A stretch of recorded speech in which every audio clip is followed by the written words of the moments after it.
Good morning to all of you. So if for a few minutes, please go through whatever we did in the last class or so far. And if you have any questions and doubts, you can ask, then we'll proceed.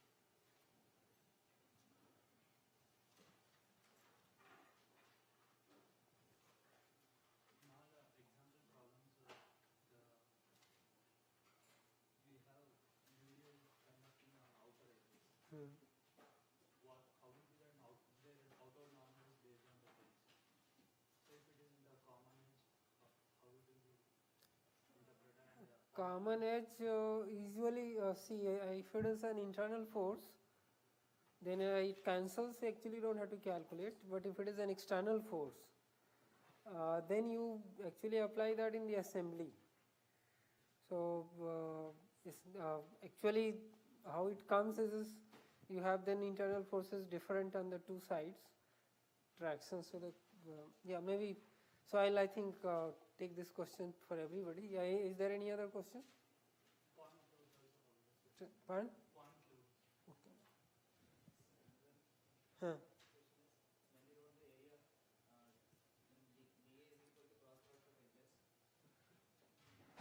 Sorry. Yeah.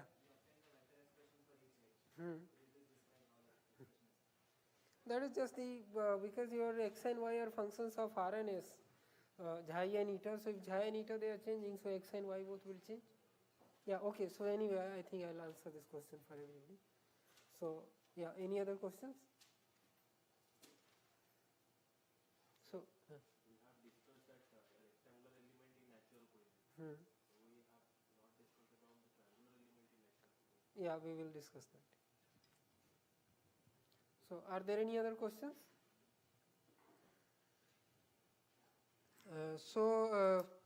Let me first answer these questions. So first I will take about this area. So see, what we said is that in the physical coordinate space, you have say a general quadrilateral, and with the coordinates say x and y, and maybe this is 1, 2, 3 and 4, and the same element in the natural coordinate is xi and eta. These are the nodes 1, 2, 3 and 4. And then what we said was if we have a differential area here, and this edge is d xi and this edge is d eta. Corresponding to this we are trying to look at. So if we look at this point, we said that a point here, and then now along this edge if you look at actually eta is constant, xi is a variable. So obviously in general this edge would be a some in general a curved line here. So let us say I am approximating that by its tangent at this particular point. So this line would be, this particular line is going like this. Then if you look at this line for which xi is constant, eta is varying, so that line is going to be something like this. Then we drew lines parallel to these two lines and got this parallelopiped. Then for this I had written that the vector from here to here. So see, what is changing when you go from this point to this point? Xi is changing.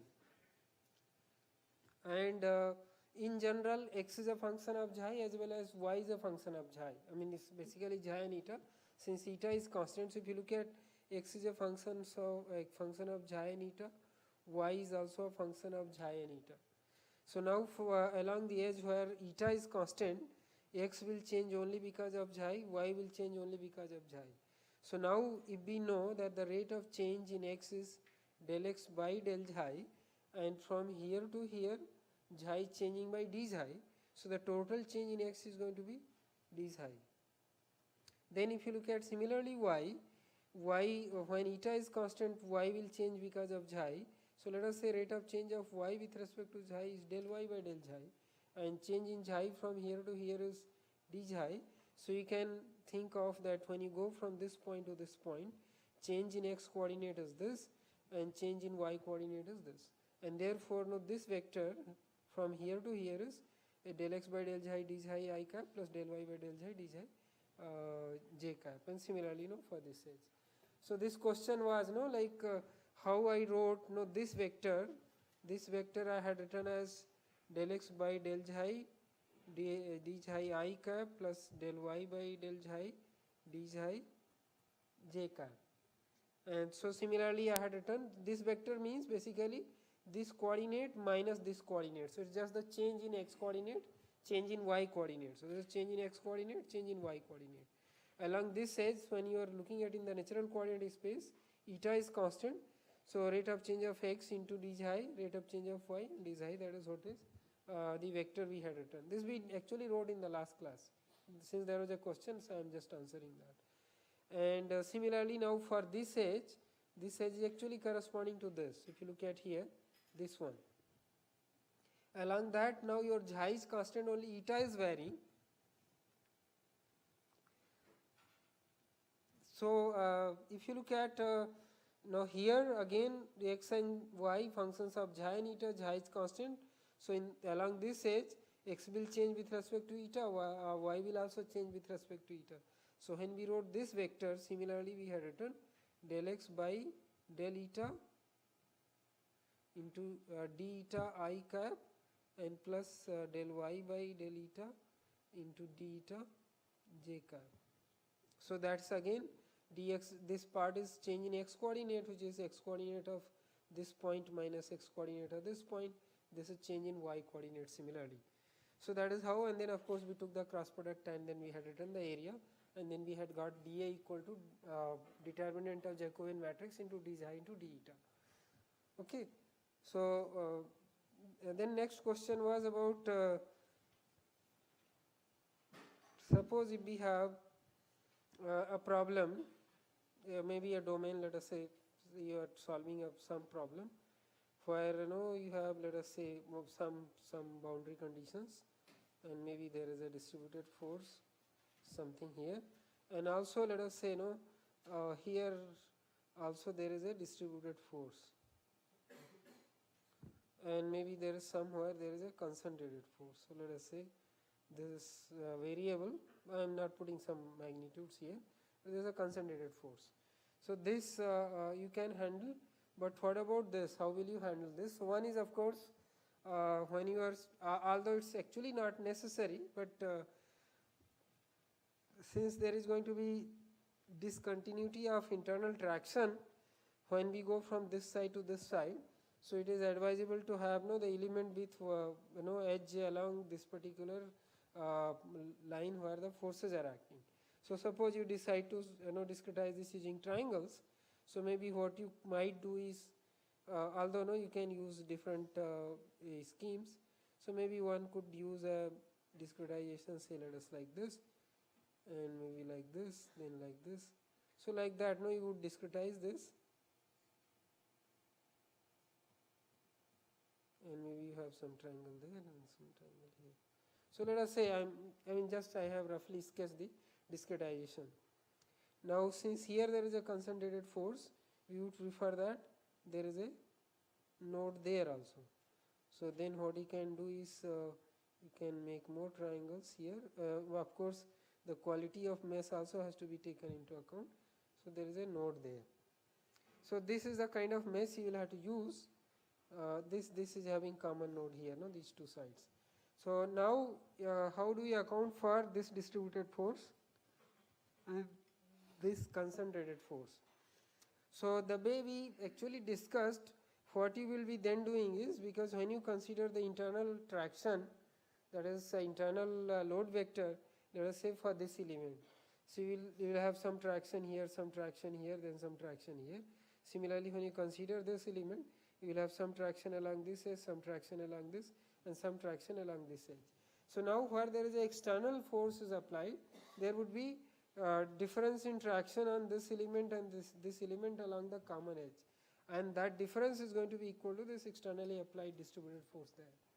So essentially then you have to account for the so it is actually, although more precise, mathematically consistent way of doing it is that when you calculate the internal load vector, you take some traction here, say q1 or tnx1, tny1, and for this tnx2, tny2, and in the load vector when you assemble, the difference would come, and that difference you substitute by this distributed force. But because ultimately we know that that difference is going to be coming as the essentially whatever is externally applied, this distributed force is there. So you calculate the contribution of that just because of this load in any one element, say either this element or this element, what is the contribution of this total externally applied force, and that will go into your load vector finally. So similarly here when you look at the concentrated force here, of course this can be resolved into x and y components, and then when you look at the after no account for the internal load vector from this element, internal load vector from this element, and internal load vector from this element, so the whatever sum and difference is coming, that would be replaced by x and y components of force at this node.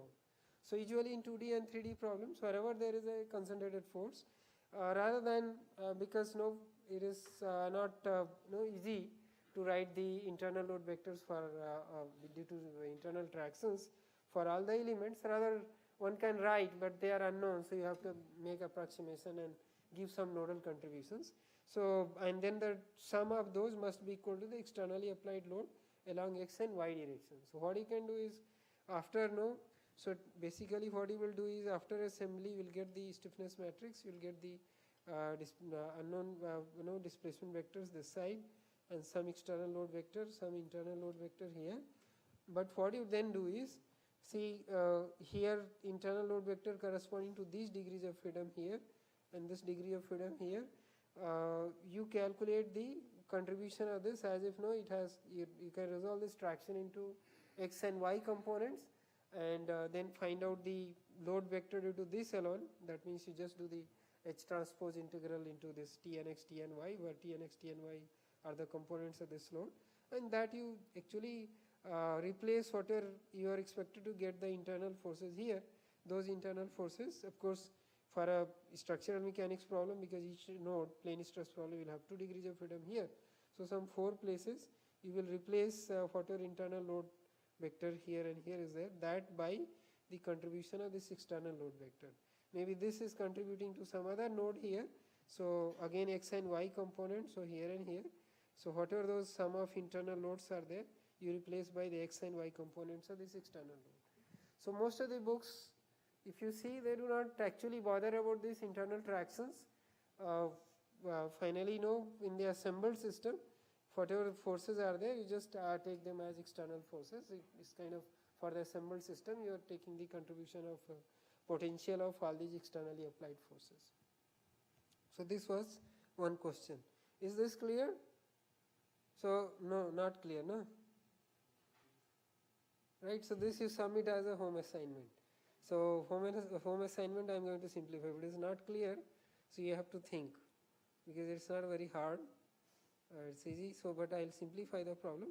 Let us say that you have a plane stress problem, and I have this edge, and along this edge there is a force here which is uniformly distributed, and let us say that this force is 2 newtons per meter, just for the simplicity I am saying, and of course here there is a, let us say, force of, this is uniform again, so let us say this is 100 newton per meter. That means thickness is already included in this.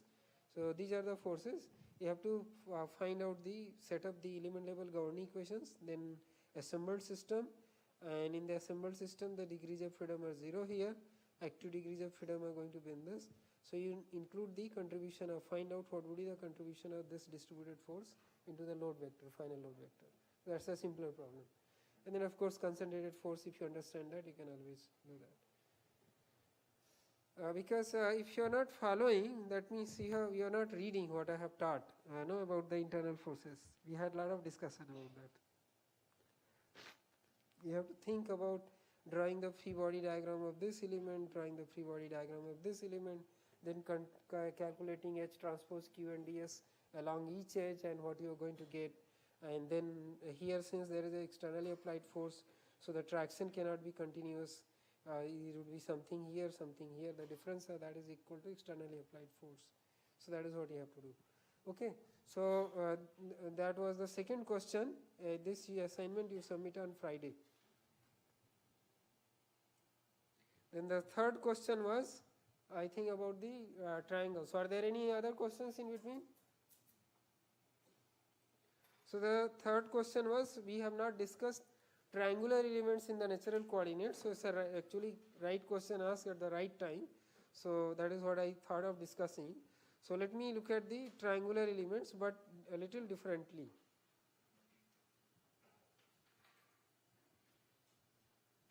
What I will do is, suppose now we have a quadrilateral element. Let me further to simplify, although it's actually for a general case. So let us say that in the physical coordinate space we have this 4 noded rectangular elements with nodes 1, 2, 3 and 4, and also let me say that this is x and this is y here. Okay, now let us if we do let us say collapse any two nodes together, that is one side, say 3 or 4 or 2 or 3 or 1 or 2 or 1 and 4. So let us say 3 and 4. So if we make this element by collapsing 3 and 4, that is I am taking node 3 at the location 4. So we are thinking of a quadrilateral basically, but this is 1 here, then this is 2, but I am saying the node 3 and 4 are one and the same. This is still your x coordinate and this is your y coordinate. Okay, this is in the physical coordinate space. In the natural coordinate space, these are actually mapped to same square element in the of side 2 by 2. So say this is xi and this is eta, and here the nodes are same, there is 1, 2, 3 and 4. So still in the natural coordinate space we have a 4 noded element, but in the physical coordinate space we are saying that the coordinates of node 3 and 4 are one and the same. Now can we prove that actually this is indeed now otherwise actually nothing but a 3 noded triangle, and if we are, let's say, solving a plane stress problem, then can we show that this is a actually a constant strain triangle? Can we do that? Yes, can we do that?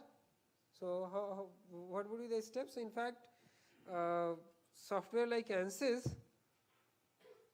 they only have these quadrilaterals. Say in case of 2D they have only quadrilaterals, so either 4 noded or 8 noded quadrilaterals, and if triangles are just the special case of these by collapsing. So if it is a 4 noded rectangle, then one side is collapsed, so that means 2 nodes are made same, so you get a triangle. So all the formulation remains same, subroutines for calculating the element level governing equations remain same. Only thing is you give these 2 nodes same, essentially the same coordinates, so that is the 3rd and 4th local node numbers are same global node number. And so if you have 8 noded, so you will actually collapse 3 nodes together, and similarly in 3D from a general essentially a parallelopiped element, you can actually generate a tetrahedral element. So if it's 8 noded, would reduce to a 4 noded tetrahedral, and if it is 20 noded, then it will reduce to 10 noded tetrahedral. So in fact in isoparametric formulation, the triangular elements in 2D and tetrahedral elements in 3D are obtained by collapsing some of the sides of the quadrilateral or parallelopiped element in 3D. So here if you want to look at that, so to simplify this, let us say that this coordinate is obviously here 0, 0, and this is x and y coordinate, this is a0, and let me say that for the time being, although it's actually not necessary that the coordinates are here 0, let me say a, so that the calculations would be somewhat simpler. So now the question I was asking you, that can we show that this would reduce to a constant strain triangle with same isoparametric formulation. So isoparametric formulation means we are in the natural coordinate space, we are still thinking of this element as a 4 noded element. So n1 is 1 by 4, as you know, 1 minus xi, 1 minus eta, and n2 would be 1 by 4, 1 plus xi, 1 minus eta, and n3 is 1 by 4, 1 plus xi, 1 plus eta, and n4 is 1 by 4, and then 1 minus xi, 1 plus eta. These are your shape functions.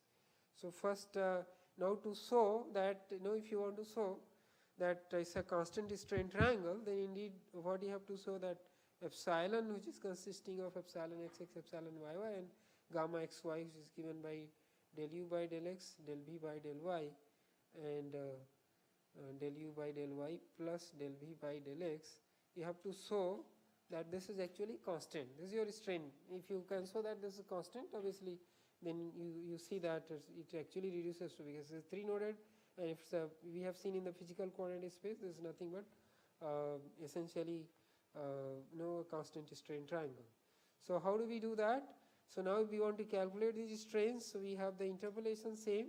U is nothing but ni ui, that is summation over I going from 1 to 4, and v equal to ni vi, and x is equal to, if you want to put summation, actually it's a repeated index, so I wanted to use that. So this is ni xi, and y is summation ni yi. So now using this, can we show that these strains are constant? This we already discussed. For any isoparametric formulation, this is how you are interpolating your displacement or the field variables, variables of interest, and this is geometry, x and y coordinates. Now for this particular case, if you look at, let me first look at x. So x is equal to n1 into x1, and n1 here for the collapsed triangle is x1 is 0, so that goes to 0. Then you have n2 into a, so this is what we have, n2 into a, and then again for this node x coordinate is 0, so this is simply n2 into a, which is actually a by 4 into 1 plus xi into 1 minus eta. And then what would be y? Y is equal to again n1 into y1. See here, as you see, x3 and x4, both of them are 0. So that is why this x coordinate is 0, this is only non-zero for node 3 and 4. See, in the isoparametric space, this is node 3, this is 4, they are separate. But in the physical coordinate space, they are one and the same, and their x coordinate is 0. So when you are evaluating this expression, x is equal to n1 x1 n2 x2, so this is what you get, n2 into a by 4, 1 plus j, 1 minus eta. And then y is again n1 into y1, so y1 is 0, n2 into y2, y2 is 0. Then you have n3 and n4, so you will have, because y coordinate of both these nodes 3 and 4, they are same, because we have collapsed these two nodes. So then you have y is equal to n3 plus n4 into a. You could have taken b as well, no, it doesn't matter, or even it's not necessary that this has to be a right angle triangle, it can have any coordinates. The calculation would be more involved in that case.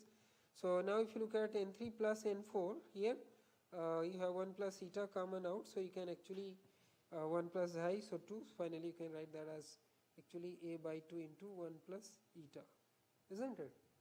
So these are your x and y, and then when you look at Jacobian matrix, so I need del x by del xi.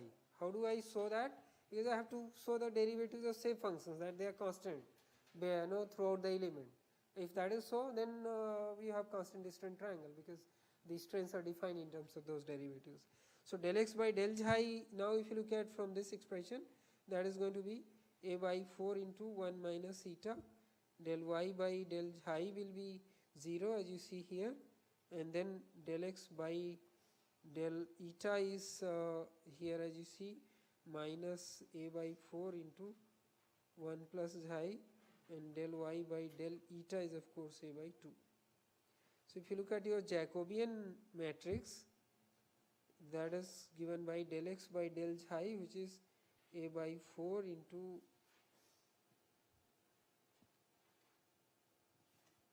one minus eta, and then del y by del xi, which is 0, then del x by del eta, which is minus a by 4 into 1 plus xi, and this is a by 2. So this is your Jacobian matrix. To get the derivatives of shape functions with respect to x and y, you need the Jacobian inverse. So can you just work out what is J inverse? J inverse is going to be, so 1 divided by a square by 8 into 1 minus eta. So that's right. So and minus, that is 0. So this is what you get, and then here a by 2 you will have, and so what you do is for this you get minus minus plus, so you will have a by 4 into 1 plus xi, and then here you will have 0, and here you will have a by 4 into 1 minus eta. Is this right? Okay, is this right? Inverse? I have just written the inverse of this.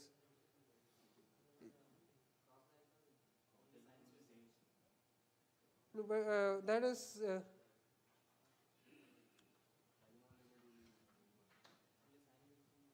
yeah, actually it is transpose, you are right. So yeah, that's correct. It is transpose also. So this will be 0 and this would be a by 4 1 plus xi. Thanks for correcting this. So this is transposed. So this is what you have A inverse. If you actually do some simplifications, so the first term what you get is A and A gets cancelled. So actually you can write individually this. So you will have 4 upon A into 1 minus eta. This remains 0, and this is again so 4 a 2, so 2 by a into 1 plus xi upon 1 minus eta, and this would be again 2 by a, and eta gets cancelled. So this is what you will have. Is this right finally? So this is what you will have. Now let me look at the individually the shape functions. You will have to look at actually all the shape functions. So if you look at del n1 now by del x, del n1 by del x would actually be, we had denoted this as j11 star j12 star. So this is going to be j11 star into del n1 by del xi plus j12 star into del n1 by del eta. So what do we get this? j11 star is nothing but 4 upon a into 1 minus eta, and del n1 by del xi is what? Del n1 by del xi is minus 1 minus eta by 4. So you have minus 1 minus eta by 4 plus j12 star is anyway 0, so then you don't have to look at whatever is this. So finally you see that this comes as 1 minus eta, 1 minus eta gets cancelled. So you get simply this as minus 1 upon a, right? Is this okay? Same way if you look at del n1 by del y, this would be j21 star into del n1 by del xi plus j22 star into del n1 by del eta. So now if you look at j21 star, which is 1 plus xi 1 minus eta 2 by a, and into del n1 by del xi is again minus 1 minus eta by 4, and then j22 star is 2 by a, so you have 2 by a, and this is also minus 1 minus, and you just do actually the calculation, the steps are just, we are trying to find out the derivatives of shape functions.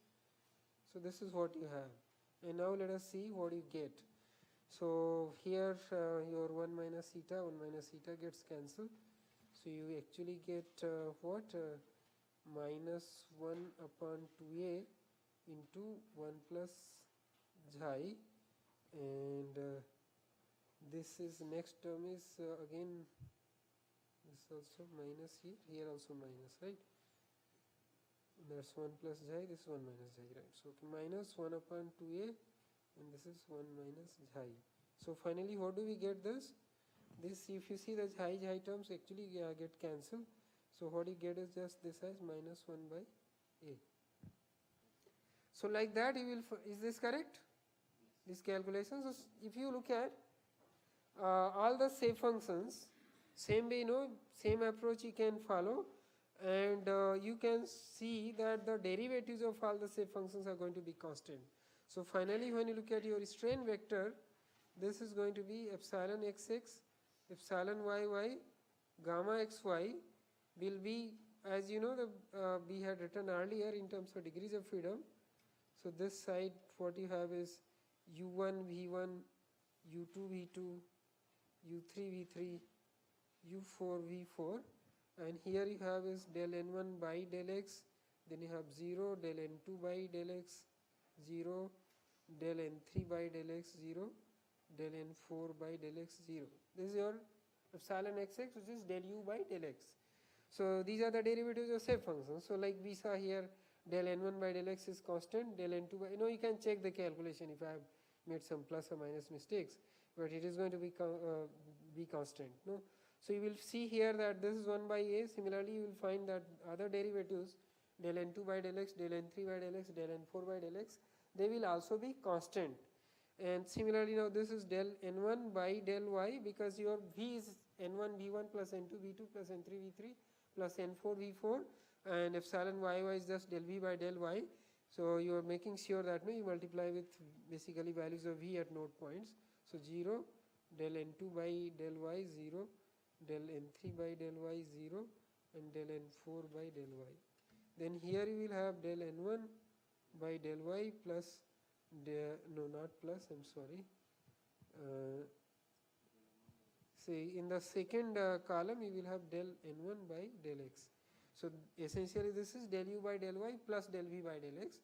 So finally when you multiply with these vectors, you will get actually this. So del n2 by del y, del n2 by del x, and so on. No, del n3 by del y, del n3 by del x, and two more terms here. So you will find that this B matrix is constant if B take coordinates of any two nodes same in a four-noded quadrilateral element. So it actually directly reduces to a constant strain triangle. So that means in isoparametric formulation, one actually need not formulate the triangular elements separately, but you can actually deduce them from the quadrilateral elements. So this is of course B into D, that is what I wanted to write here, and rest of the steps you actually know the element level governing equations how to get, and then if you have a problem, the discretization and assembly and the solution. So same way, you can check, if you have a, let us say, 8-noded quadrilateral. So first, we have done this, the shape functions and all. So let's say this is a 8-noded quadrilateral, 1, 2, 3, 4, 5, 6, and 7. This is a physical coordinate space we are talking about.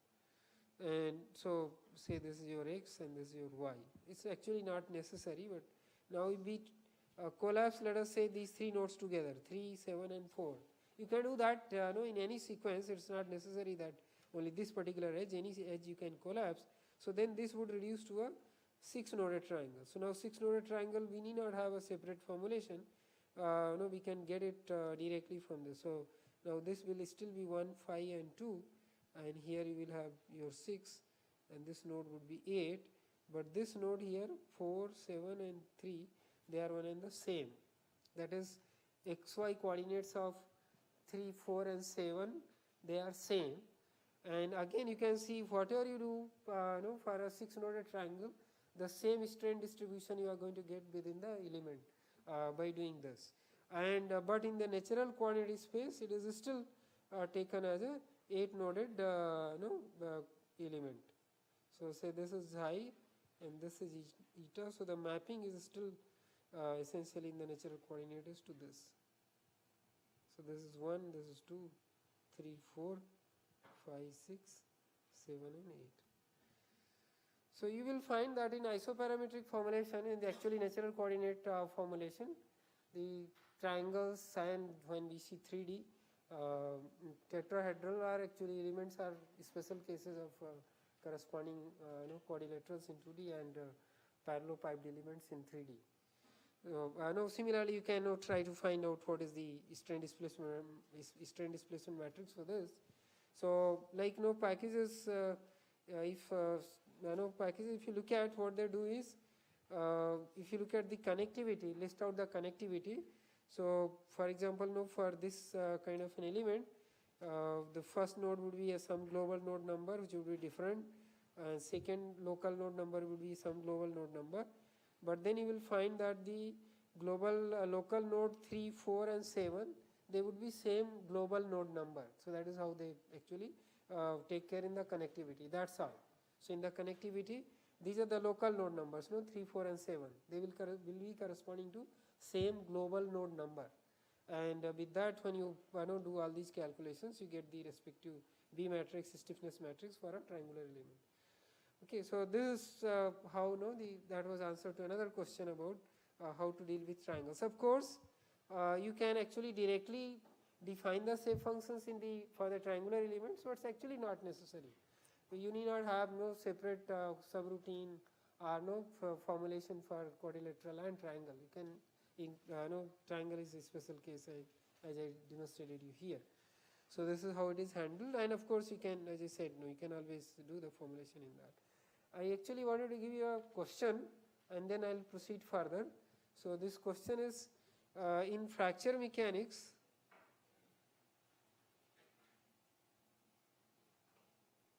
typically you have cracks. So for example, a simple problem, let us say this is a plate and there is a crack here. So crack here means if you apply a traction, there is going to be, as far as the stresses are concerned, they are going to be infinite at these two locations. That means any external load you apply, the stresses are infinite, so it will fail. But it doesn't fail, so you then use a different quantity called stress intensity factor. So that is why you use fracture mechanics. Now if you want to solve such problems, and here stress is actually singular, and the singularity is known as inverse square root singularity. That means when you approach to this point, the say sigma yy would be proportional to 1 by square root of r, where r is the distance from the edge of the, if I take some point here. So r is basically this distance. So the stress there is proportional to 1 upon square root of r. So that is known as inverse square root singularity. Because if you write in the numerator, this stress is proportional to r to the power minus 1 by 2. So it is referred to as inverse square root singularity. And for modeling these, one of the ways is rather than see in otherwise normal cases, the mid side, these intermediate nodes are always on the mid sides. That is, this is at the center of edge 1, 2, node 6 is at center of edge 2, 3, and so on. But to simulate this inverse square root singularity, what you have is then when you look at the discretization near this, all the elements which are connected to this particular point, there the nodes are displaced by, so let us say if you are doing the discretization of the same thing, that means let me draw it a little bigger, and you have a crack here and you want to do the discretization using well, let's say 8 noded quadrilaterals. So then what you do, you will have some element here, and maybe you will have some element here, and then you will have an element here, you will have an element here. I'm just looking at one end of the crack. So what you do, rather than putting the nodes here at the center, you put at 1/4. So the mid side here are other places the same, that this node is at midpoint, this of course a corner node, this node would be at midpoint, this is at this corner node, but these nodes you bring towards the edge of the the end of the crack. So similarly for this element, this would be closer here, this is usual corner node, usual mid side node, corner node, usual mid side node, but this is again shifted that side. So same way you do here, that is shift here, and other nodes remain same, that is same mid side nodes here like this. So if you look at one of these, say this one, what I am saying is, I know that this is the element, here you have a corner node, here you have a corner node, here you have a corner node. So these are 1, 2, 3 and 4, and then the fifth node, rather than being on the mid side, you bring at 1/4. So this is your 5, the 6 remains there, this is 7, and this will be here your 8. The coordinates, if you look at for the timing to simplify the form all the expressions, so this is say x and this is y. So the coordinates of this are 0, 0, the coordinates of this are say a0, the coordinates of this are a comma a. I am taking the element in the physical coordinate space as a square, and for this it is a comma a by 2, and this is also usual, so it is a by 2 comma a. This of course is 0 comma a, and the coordinates of this would be 0 comma a by 4. that this particular coordinates, and similarly these coordinates would be, if it was normal element, then no, these coordinates would be 0, a by 2. It has to be a mid-side node. Since we want to simulate the singularity here, so then we are displacing the nodes which are on the edges connected to the end of the crack to 1/4 from the edge of the node of the end of the crack. So similarly this coordinate would be a by 4 comma 0. Such elements are known as inverse square root singularity elements. So they can be used for simulating the stress field near the crack tips. So all the nodes which are mid-side nodes which are connected to the crack tip, they are displaced to 1/4 from the crack tip. So this is now 1/4 rather than 1/2 from here. Similarly, this point is a node is at a distance of 1/4 compared to 1/2 otherwise. So such elements are known as inverse square root elements. And you can actually show that this will lead to a stress and strain field which is related to that inverse square root singularity. So that is r to the power minus 1 by 2 kind of stress variation or strain variation this element will automatically give. So the question I wanted to give you here, this was just a brief background about the question.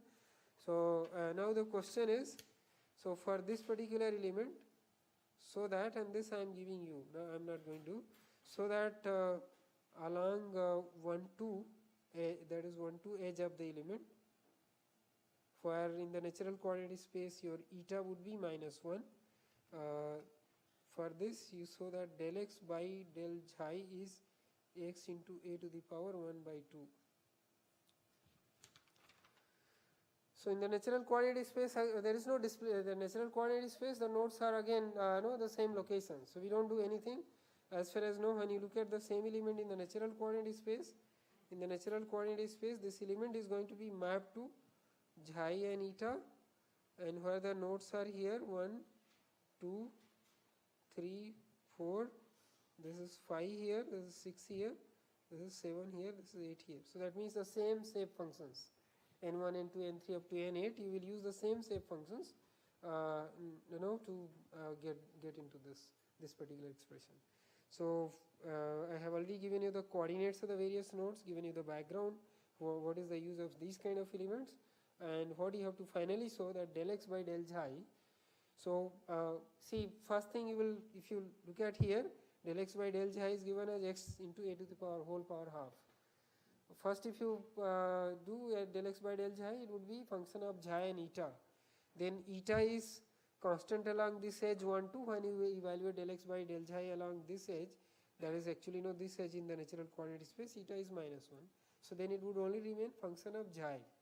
So del x by del xi would be function of xi, but you also have relationship between x and xi.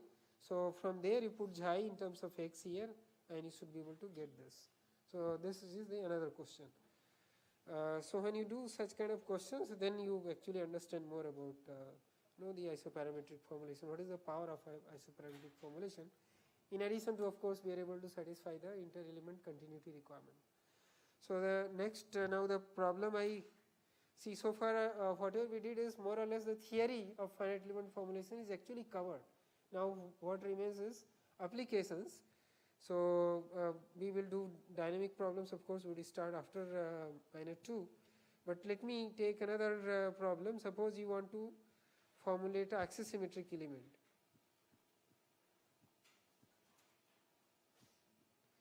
Plane stress, plane strain, axisymmetric, so like structural mechanics element, so axisymmetric finite element. It can be 4 or 8 noded. Can also be, as now you have seen, it can also be actually triangle. So what is the meaning of this axisymmetric problem? First is that now we have a geometry. So this can be used if the geometry and loading both are axisymmetric. So for example, if you have simple case I am taking, that I have, let's say, a cylindrical rod and this rod is either subjected to axial forces or radial forces, but they are same throughout the circumference. I am only showing here the front view of that. So now if you want to solve this kind of a problem, this is actually a cylindrical rod. So loads are independent of circumferential coordinate. So you will have its axis obviously. So this, let us say, the axis of this cylinder like this. So now for this, rather than, although it's a problem which is having occupying a volume in space, it's three-dimensional body, a solid, but we discretize it using three-dimensional elements, you will have more number of nodes and elements. Computationally it would be more involved. So then what you do is, since in this case loading as well as geometry are axisymmetric, so all your variables are going to be independent of circumferential coordinate. So you can use axisymmetric elements in this case.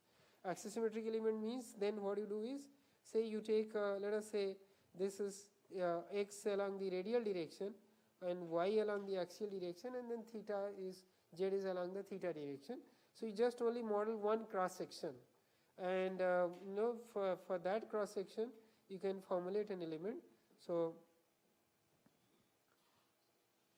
say let us say you have this element let's say you want to think of a 4-noded element. How will you formulate this? And of course the whole then cross section, the cross section which you would be modeling is basically this cross section. So this has to be discretized into a number of elements. First what you need is the element level governing equation for one such element, and then if of course you can assemble a large number of such elements. So what would be the changes in the formulation?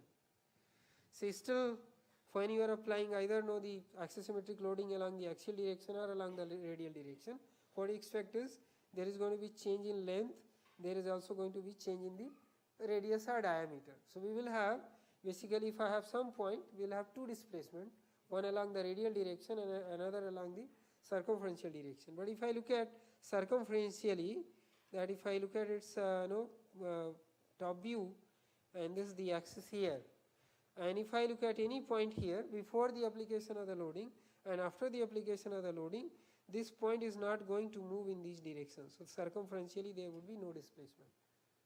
So you have only two displacement, one along the radial direction, that is along x direction. So we will have, if you look at the displacements here, displacements are, one is along x, which is actually radial direction, u, and in general this can change when you move along the radial direction, also along the axial direction. So u would be function of x and y.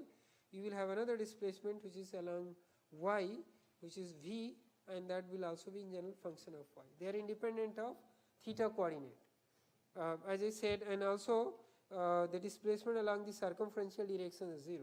So third displacement, this is actually no axial displacement v, circumferential displacement is 0. So this point which was at this particular location circumferentially remains. Maybe it might move along the radial direction, it might move along the axial direction, but it will not move in the circumferential direction. So these are the only two independent components or displacements for an axisymmetric problem. And once you understand this, then rest of the things are straight forward, that you write, say, either your differential equations weak form, or you can start with the total potential energy functional. So then next step would be you need a strain vector, and how many non-zero components of strain are going to be there in this case. So since if you look at, we are assuming that u is a function of x and y, so that means along the x direction there is a gradient in the displacement. So we will have normal strain along x direction in general, and similarly there would be strain in the y direction, so we will have epsilon y. Do we have strain along the z direction? Z is now, this is x and y, so z is obviously along the circumferential direction. So will there be strain along the z direction? Z is the circumferential direction. Yes? How many say no? Please raise your hands. Now nobody is saying no. So see, simple thing, that let us say that I had a triangle here, this circle, circumference, and it is at a radial distance of x. After you apply whatever forces are there, obviously the radius is going to change. So let us say that radius changes to, now this radius becomes x plus u, isn't it? Because of radial displacement, the circumference is going to change. And epsilon zz, which is the strain along the theta direction, circumferential direction, is nothing but actually changing the circumference. So this will come out as u by x. And of course then the shear strain, because now if I take any two line element along x and y initially at 90 degrees, their angle is can change. So that would be del u by del y plus del v by del x. So this is going to be your strain vector. So there are three normal strains. I have written, I wanted to write epsilon zz there, and then I'll write this expression separately. So let me first write that as epsilon zz, so you will also have non-zero epsilon zz. So three non-zero components of normal strain and one shear strain for an axisymmetric problem. And this is because of what you wrote here, and this also, I'm sorry, I mixed the two things in the process of explaining that. Here I wanted to write gamma xy shear strain. And if you look at, I think I just want to stop here. Epsilon xx is just the rate of change of u along x, so this is del u by del x. Epsilon yy is the rate of change of v along y, so del v by del y. And gamma xy is del u, this as usual we have used earlier, del v by del x. And this is what I was telling, that this circumference is 2 pi x. This circumference would be 2 pi x plus u. So the difference is 2 pi u divided by initial circumference, which is 2 pi x. So finally what you get, epsilon zz as u by x. So there is a non-zero strain along the circumferential direction, although there is no displacement in that direction. So also there is a stress. So now next thing is you need to relate these strain and stress components. So let me write a stress. So there are corresponding stress components. You will have stress along the x direction, stress along the y direction, stress hoop stress, that is stress along the z direction, and tau xy. The other two components of shear stresses actually remain 0. I am just going to stop here. So now if you want to write this, assuming that the material is linear elastic isotropic, you can relate this to the corresponding strains, which is Young's modulus 1 plus nu into 1 minus 2 nu, and then you have basically here the constitutive relation for linear elastic isotropic material. Here you have epsilon xx, epsilon yy, epsilon zz, and gamma xy. So these are here the terms. What you get is 1 minus nu 0, and then you will have nu 1 minus nu 0. This you can, I mean the derivation is the same from the strain, you can get to the stresses. So nu 1 minus nu and then 0, here you will have 0 0 0, and then you will have 1 minus 2 nu by 2, so that you get G. So this is your stress strain relationship. Once you have this, you can write your total potential energy functional consisting of strain energy density and then integration over volume, then the work done by the potential of body forces, potential of traction forces, and you can develop your element level governing equations. The element can be 4 noded, can be 8 noded, and then you can use isoparametric formulation, can also deduce triangles and so on, 4 noded, 3 noded triangle, 8 noded triangle. So rest of the things would remain same. Maybe I will briefly again discuss of subsequent steps in this, and then now we will move on to actually dynamic problems. I want to start, so maybe what I will do is I will take some examples from fluid mechanics. So maybe the potential based formulation and also general formulation involving velocities along 2 directions, pressure and so on. But you will find that the applications are basically based on the same basic concepts of the theory we have discussed.